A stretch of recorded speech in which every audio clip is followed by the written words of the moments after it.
Assalamualaikum warahmatullahi wabarakatuh.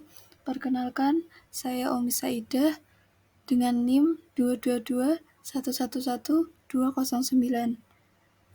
Kelas 3 FHES dengan mata kuliah Fikih Siasa. Di sini saya akan menjelaskan tentang pendekatan kajian fikih siasa.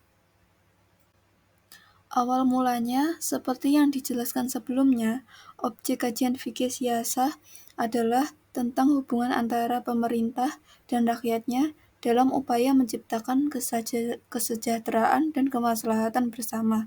Hubungan ini meliputi masalah-masalah kebijaksanaan, perundang-undangan, hubungan luar negeri dalam masa damai dan masa perang, serta kebijaksanaan keuangan dan moneter. Sebagai satu cabang ilmu yang berdiri sendiri, kajian fikih siasa tentu memiliki metodologi dan pendekatan ilmiah. Dengan metode-metodenya, kita dapat menilai pemikiran-pemikiran dan praktik kenegaraan yang pernah berkembang sepanjang sejarah Islam. Di samping itu, metode dan pendekatan ini juga akan menjadi acuan serta kerangka untuk memusnahkan keputusan-keputusan politik masa kini, sehingga bisa mengantisipasi setiap permasalahan yang berkembang di dunia Islam. Sebagai bagian dari fikih, metode kajian fikih siasa juga tidak berbeda dengan jauh metode yang digunakan dalam mempelajari fikih umumnya, yaitu metode usul fikih dan kaidah-kaidah Islam. Metode usul fikih antara lain adalah qiyas, ihtisan, urf, adah, maslahah, mursalah, istishab. Dengan menggunakan metode ini, umat Islam berhak menggunakan ijtihadnya untuk mengantisipasi setiap perkembangan yang terjadi sesuai dengan lingkungan, situasi, dan kondisi yang mereka hadapi. Tentu saja penggunaan metode ini tidak boleh bertentangan dengan semangat nas Al-Quran dan hadis Nabi. Karena fikih siasa merupakan ilmu sosial yang selalu hidup, maka perkembangan kajian juga harus dibantu dengan metode lainnya, seperti metode historis, metode perbandingan, metode observasi, dan metode dialektis. Dari metode-metode ini, kita dapat menimbang, menilai, dan mengapresiasi pemikiran para ulama dan praktik kenegaraan yang berkembang dalam sejarah Islam. Dari sini pula kita bisa mengambil dan menerapkan nilai-nilai positif yang relevan untuk kondisi perkembangan masyarakat dan tuntutan zaman.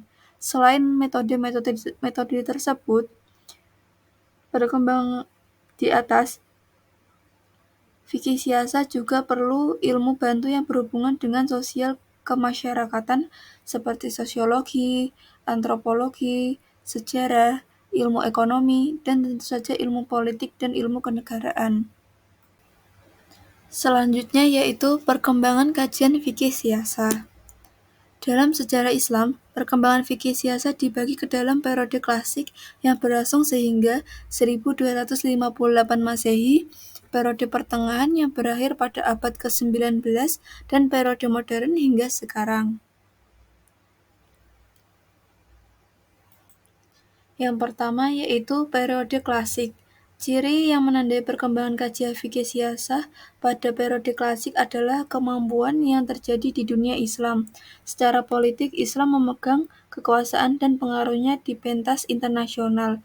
Dapat ditarik benang merah bahwa pemikiran politik pada periode klasik ini pada umumnya diwarnai oleh kepentingan golongan. Yang kedua yaitu periode pertengahan. Periode pertengahan ditandai dengan hancurnya kerajaan Abbasiyah pada 1258 Masehi di tangan tentara Mongol. Satu lagi pemikir politik Islam yang dapat dicatat pada periode ini adalah Syekh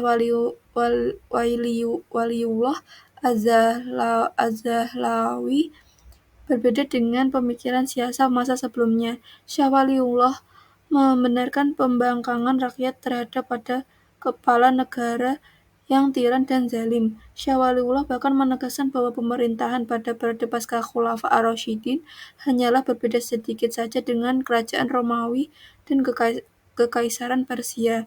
Karenanya, Untuk mengembalikan pemerintahan pada masa Nabi dan Khalifah yang 4 tersebut, Syekh Waliullah membenarkan pembangkangan terhadap kepala negara yang tidak sesuai dengan cita-cita politik Islam. Dan yang terakhir yaitu periode modern. Periode modern ditandai dengan lemahnya dunia Islam di bawah penjajahan bangsa-bangsa Barat. Hampir semua negeri Muslim berada di bawah imperialisme atau penjajahan dan kolonialisme Barat. Di samping menjajah dunia Islam, Barat juga mencoba mengembangkan pemikiran-pemikiran politik dan kebudayaan mereka yang tentunya tidak terlepas dari pengaruh sekularisme yang masuk ke tengah-tengah umat Islam. Di sisi lain, dunia Islam sendiri tidak bisa menyaingi keunggulan Barat dalam bidang sains, terutama bidang teknologi, ilmu pengetahuan, ekonomi, serta bidang organisasi politik. Pada masa ini, banyak terakhir para ulama-ulama kontemporer yang memiliki karya dalam masalah siasa ini yang belum terlacak. Kajian-kajian ini tentu saja semakin memperkaya khazanah ilmu fikih siasah. Apalagi pembahasan mereka juga dikaitkan dengan metode perbandingan antara politik Islam dan sistem internasional. Ini membuat kajian fikih siasah semakin hidup. Pemikiran-pemikiran mereka memperlihatkan kekayaan khazanah politik Islam dalam rangka memberi solusi bagi permasalahan dunia yang berkembang. Sekian presentasi dari saya. Apabila ada salah kata, mohon dimaafkan. Wassalamualaikum warahmatullahi wabarakatuh.